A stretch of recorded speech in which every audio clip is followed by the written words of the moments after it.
দিয়েছে হাবিব, আপনি জানিয়ে দেন, ও আমার হাবিব আপনি জানিয়ে দেন, আমরা আজকে নরমাল জলসায় বসেছি, ঠিক কিনা বলেন?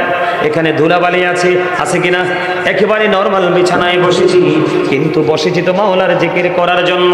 আমার আপনার প্রাণের নবী জানিয়ে দিয়েছে, আপনি যদি কোনো নরমাল জলসায় বসে মাওলার জিকির করে, আমরা জিকির করি, আল্লাহ তার চাইতে উত্তম জলসায় আল্লাহ আল্লাহর বান্দার জিকির করে। জুড়ে জুড়ে বলুন না সুবহানাল্লাহ। তাহলে কি নামাজ একটা জিকির কিনা? নামাজ পড়লে কি লাভ? নামাজকে মূল্যায়ন করলে কি লাভ? আমি বলি বন্ধু, এটা শীতের দিন চলে যাচ্ছে, যায় যায় অবস্থা, ঠিক কিনা বলে? এখনই কিন্তু গাছের পাতা ঝরা শুরু হয়েছে।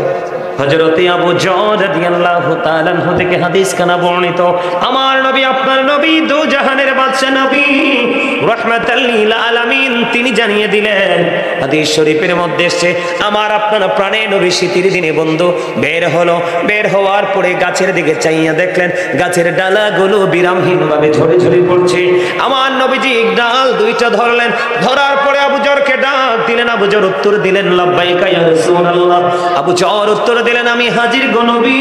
আমার নবীজি বললেন, রে আবু যর, তুমি ওই গাছের ডালার দিকে তাকায় দেখো, ওই গাছের দিকে তাকিয়ে দেখো, শীতের কারণে শুষ্ক হয়ে গাছের পাতাগুলো যেমনি ঝরে ঝরে পড়ে, ঠিক তেমনি ভাবে আল্লাহর বান্দাগুলো যখন আল্লাহর সন্তুষ্টির জন্য একাগ্র চিত্তে একমাত্র আল্লাহর দিদারের আশায় কেউ যখন নামাজের মাধ্যমে আল্লাহর কুদরতি কদমে কপালটা লাগাইয়া সিজদা দিবে, নামাজের মাধ্যমে গাছের পাতার মতো তার জীবনের গুনাহগুলো ঝরে পড়ে যাবে। তাহলে নামাজ পড়লে লাভ না লস? আরো জোরে বলেন। এখনকার ছেলেরা অন্যায় অপরাধ করেনি, এখনকার মানুষ বেশি অপরাধ করেনি। এই অপরাধ করে একটা মাত্র কারণ, তার কারণ হলো বন্ধু আমার আল্লাহ সূরা আনকাবুতের মধ্যে বলে দিয়েছেন, ইন্নাস সালাতা তানহা আনিল ফাহশাই ওয়াল মুনকার, নামাজ মানুষকে খারাপ কাজ থেকে বাঁচিয়ে রাখে। কে রাখে? তোমরা নামাজ পড়তে পারো না, এই জন্য তোমরা খারাপ কাজ ছাড়তে পারো না। বলে হুজুর আমরা না হয় পড়ি না, কিন্তু আমাদের মধ্যে অনেকেই আছে নামাজ পড়ে মানুষের হক নষ্ট করে, জোর জুলুম অত্যাচার করে। হুজুর তার কেন সে নামাজ পড়ার পরেও তার মধ্যে পরিবর্তন হয় না? তার প্রথম কাজ হলো সে নামাজটাকে ফর্মালিটি মনে করেছে। কথা কয় না? সবাই যায় আমিও যাই, সবাই গেছে আমিও যাব, এইরকম আর একটা ত্রুটি থাকতে পারে। এখনকার ম্যাক্সিমাম লোকের নামাজ বাতিল হয়ে যাবে, তার পোশাকের পবিত্রতা নাই।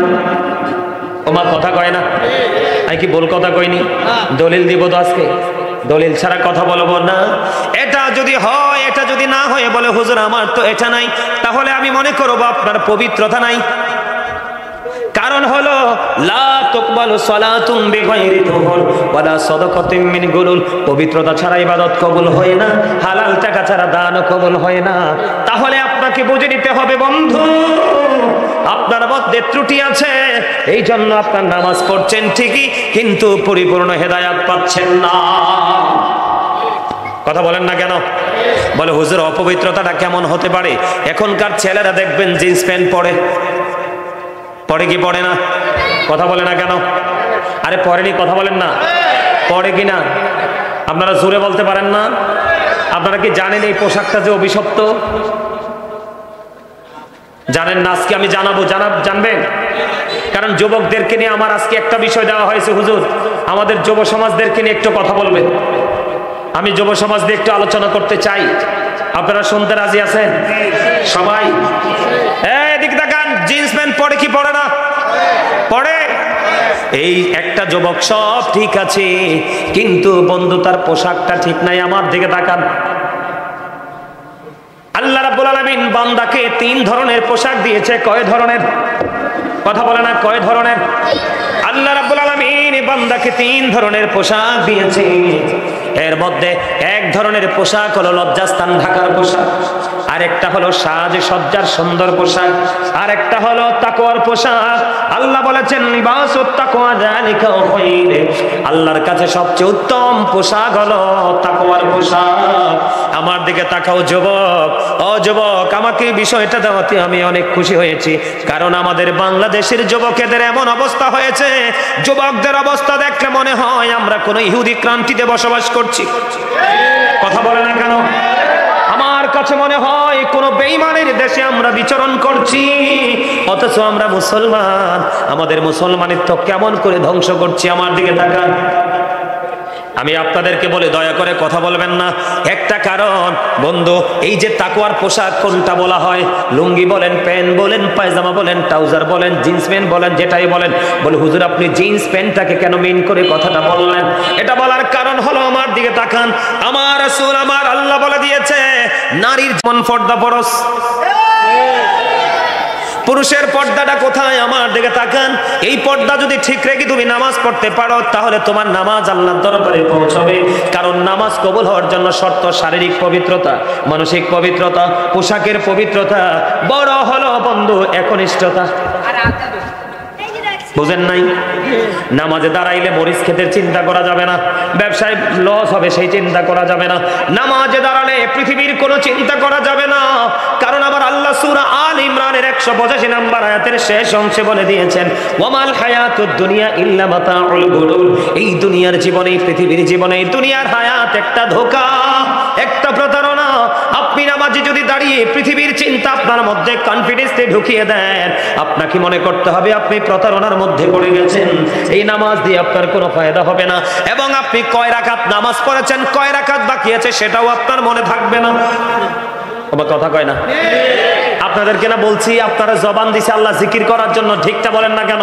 হাকে হা বলা, নাকে না বলা, এটাও জিকির। খেয়াল করেন, আমার লম্বা ওয়াজ করতে পারবো না, টপিকস আকারে ছোট্ট ছোট্ট করে ওয়াজটা করবো। এদিক তাকান, এদিক দিয়া বন্ধু, এদিক দিয়া থাকবে উপর দিয়ে নাভি বরাবর পুরুষের পোশাক। কি বরাবর? নাভি বরাবর, অথবা নাভির উপরে, আর নিচের দিক দিয়ে রাখতে হবে বন্ধু টাকনোর উপরে। এটা হলো পুরুষের পর্দা। এইভাবে পোশাক পরা পুরুষের জন্য ফরজ, ইমানদার বেঈমান কাফেরের জন্য নয়। কারণ আল্লাহ বলেছেন উইদ্দাত লিল কাফিরিন, বেঈমান কাফেরদের জন্য বরাদ্দ হলো জাহান্নাম। আল্লাহ যুবক, তোমরা বেঈমানকে ফলো করে করে পথ চলছো, তোমাদের ঠিকানা জাহান্নাম ছাড়ার কিছুই নয়। কারণ আমার নবীজি বলে দিয়েছেন, তুমি পৃথিবীতে যাকে ভালোবাসবা তার সাথেই তোমার হাসর হবে। তুমি তো বেঈমানকে ভালোবাসছো, কারণ তোমার চুল কাটার স্টাইল বেঈমানদের স্টাইল, তোমার পথ চলার স্টাইল বেঈমানদের স্টাইল। আপনি বলেন চাচা, এখনকার ছেলেরা সালাম দেনি? ছেলেরা সালাম দেয় না, গাঁটটা মোটা করে দাঁড়ায় থাকে, মুরব্বীরা সালাম দিবে। কথা বলে না? এটা কার? এই সংস্কৃতি হচ্ছে বেঈমান কাফেরদের। আল্লাহ মুসলমান তোমাদেরকে বলে যাই, তোমরা ঢাকার মানুষ, মনে রাখবা ইসলাম আগে ধ্বংস হবে প্রত্যেকটা শহর থেকে। কথা কয় না? ইসলাম আগে ধ্বংস হবে প্রত্যেকটা সিটি থেকে। কারণ মানুষের মধ্যে যত প্রাচুর্য বেড়ে যাবে, মানুষ তত ইসলাম থেকে দূরে যাবে। আর ইসলাম থেকে দূরে যাওয়া মানে ইসলাম গরিব হওয়া। আর ইসলাম গরিব হইলে তুমি হয়ে যাবে একবারে রাস্তার ফকির। কথা বলে না? ফকির বলতে তুমি দুনিয়াও পাবে না, আখিরাতও পাবে না। আমি যেটা বলতে চেয়েছিলাম, আল্লাহ রাব্বুল আলামিন বলেছেন ইন্নাল কাফিরিনা কানু লাকুম আদুওয়াম মুবিনা। আল্লাহ বলেছেন the heretics are the eternal enemy of the believers.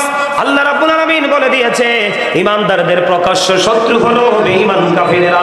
জোরে জোরে বলুন না নাউযুবিল্লাহ। মুরব্বীরা না, যুবকরা ভালো। আমার কথা কি তোমাদের কাছে ভালো লাগে? যুবকরা, কোন যুবকের কাছে আমার কথা ভালো লাগে? হাত তুলে দেখাও। আল্লাহু আকবার, ইয়া রাসূলুল্লাহ।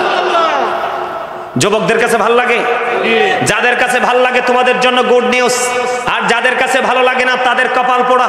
কারণ আমার নবীজি বলেছেন আল হাক্কু মুররুন, হক কথা তিতা। কি?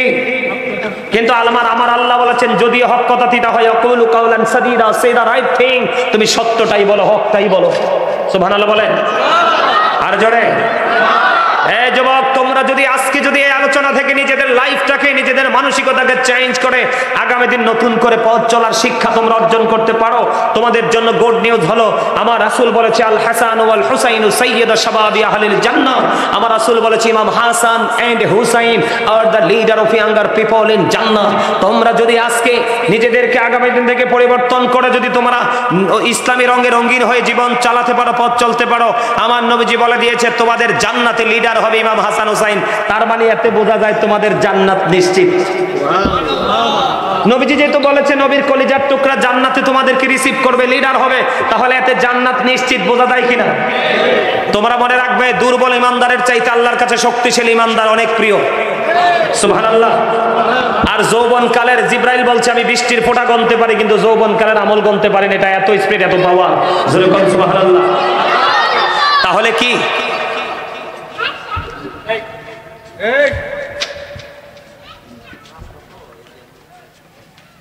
এই বাচ্চাগুলোকে সবাইকে বলা মাহফিলে এসে বসতে, আমার কিছু লাগবে না দাদা ভাই, লাগবে না, আমার কিছু লাগে না, লাগবে না, কিচ্ছু লাগবে না, আমি খুশি হব আপনারা আমার মন দিয়ে আলোচনাগুলো শুনবেন।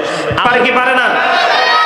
আসার সিরিয়াল আছে, যাওয়ার কোনো সিরিয়াল নাই। আসে সবাই সিরিয়াল মেনটেন করে, দাদা, দাদার পরে বাবা, বাবার পরে ছেলে, ছেলের পরে নাতি, কিন্তু যাওয়ার কোনো সিরিয়াল নেই। আছে?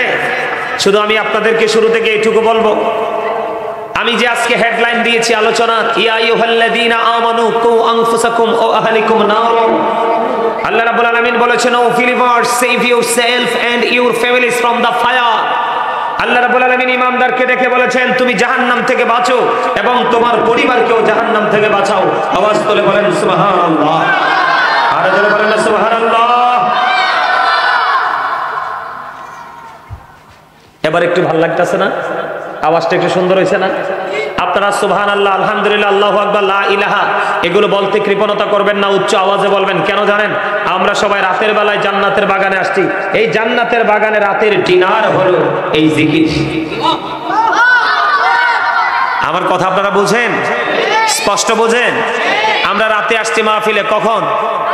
আল্লাহ রাসূলের হাদিস থেকে প্রমাণিত, জান্নাতের বাগানে যে মেহমানগুলো আসে তাদের রাতের ডিনার হলো সুবহানাল্লাহ, আলহামদুলিল্লাহ, আল্লাহু আকবার, লা ইলাহা ইল্লাল্লাহ।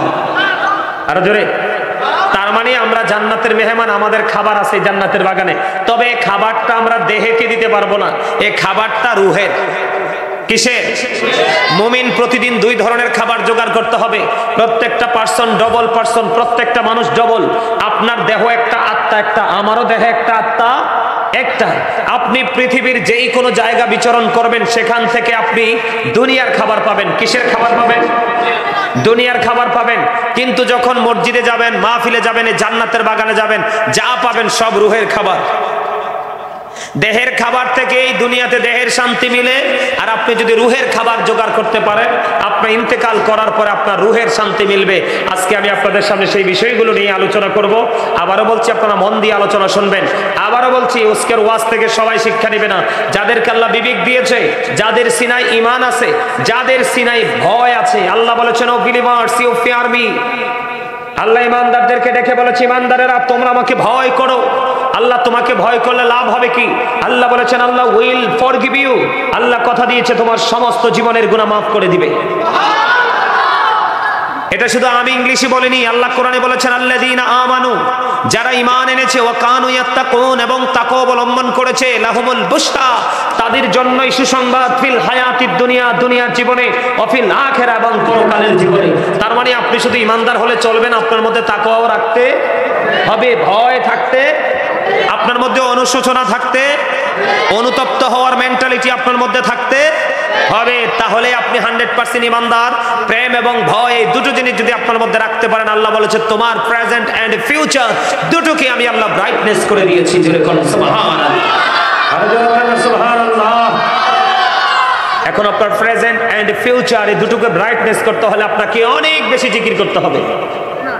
কি করতে হবে? আমি আজকে সভাপতির পাইয়া খুশি হয়েছি। আমরা মাহফিলে গেলে, বুঝছেন নি হুজুর, মাহফিলে গেলে আমরা সভাপতির পাই না। সভাপতির নাম থাকে কিন্তু সভাপতি খুঁজে পাই না। যেমন গতকালকের মাহফিলের সভাপতি নাই, হদিস নাই।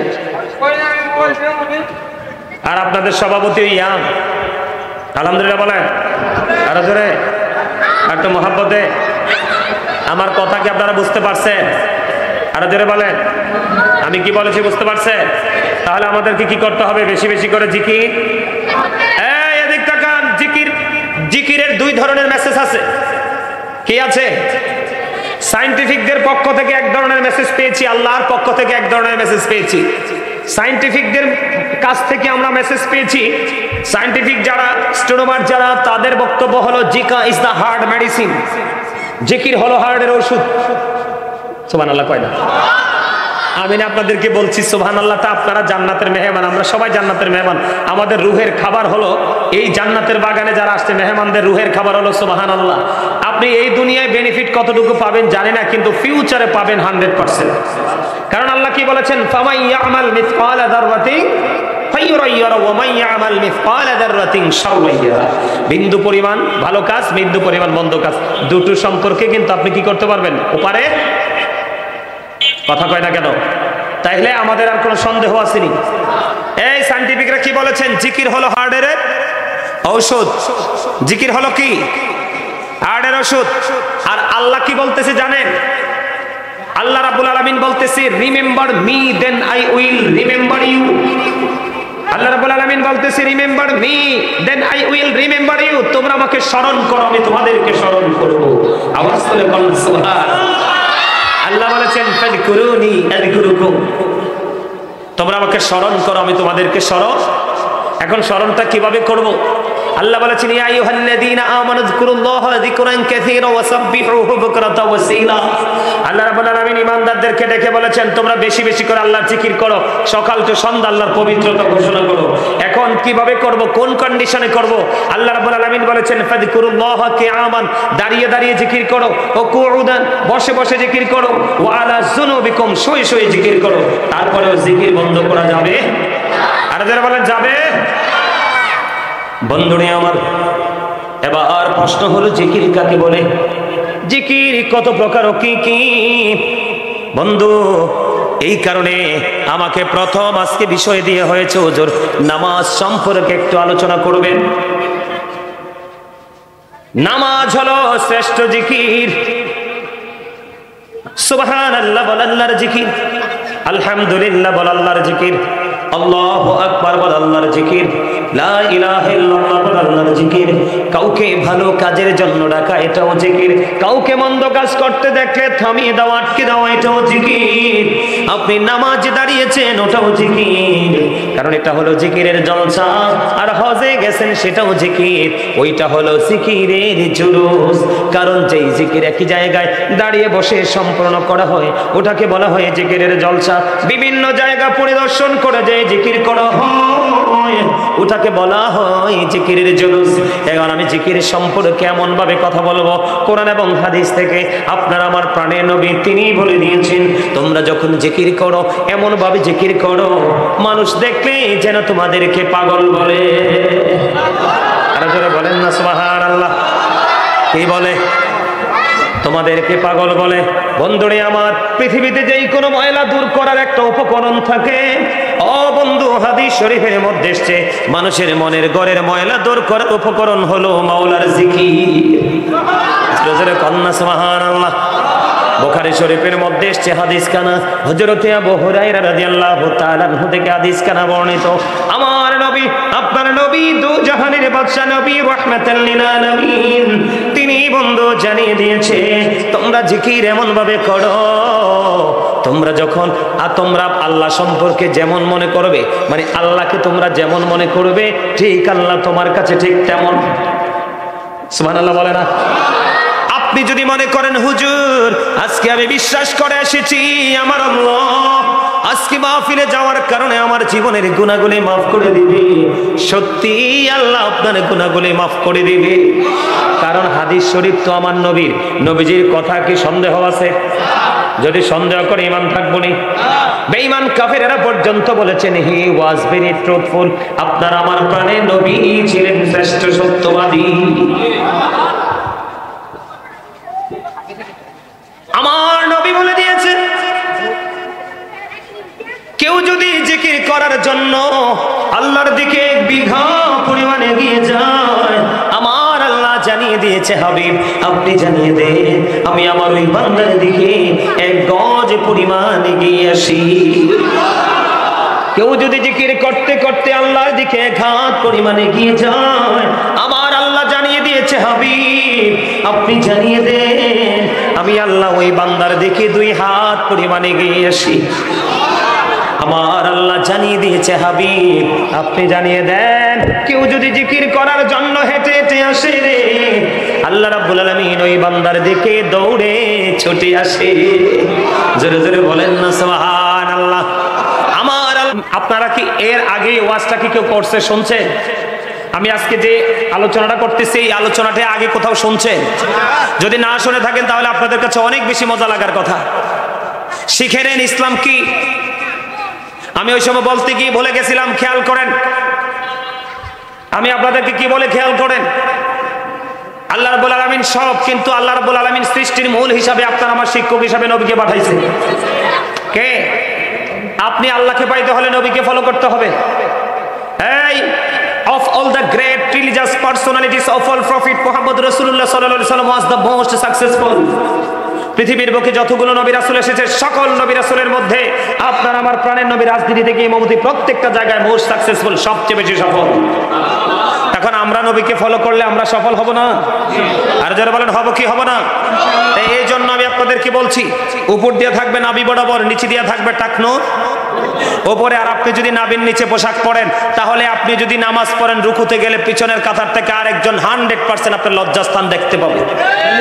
কারণ আপনার তো পোশাকটা পরা ফরজ, কি করা ফরজ, কিন্তু আপনি কি করলেন, আপনার লজ্জাস্থানটা ওপেনিং করে দিলেন। তার মানে আপনি পোশাক পরার পরেও লজ্জাস্থান ঢাকতে পারেন নাই, আপনার নামাজও হবে না এবং আপনি ইমানদারও হতে পারেন নাই। কারণ যার লজ্জা নাই তার ইমানও। এফেক্টটা কোথায় আসে দেখছেন, খেয়াল করছেন? আরেকটা দুঃখজনক হলেও লজ্জাজনক হলেও সত্য কথা হলো, আপনার লজ্জাস্থান, আমিও প্রায় সময় দেখি জিন্স প্যান্ট পরে যারা হাঁটে, শর্ট শার্ট শর্ট গেঞ্জি পরে, তাদের সামনে পিছনে লজ্জাস্থান দেখা যায় কি যায় না? কথা বলেন, যায় কি যায় না? আপনি কত বড় অপরাধী আপনি জানেন না। আপনার এই লজ্জাস্থানটা দেখায় রাখছেন, আরেকজনে দেখছে, তার চোখের জিনা হয়ে গেছে।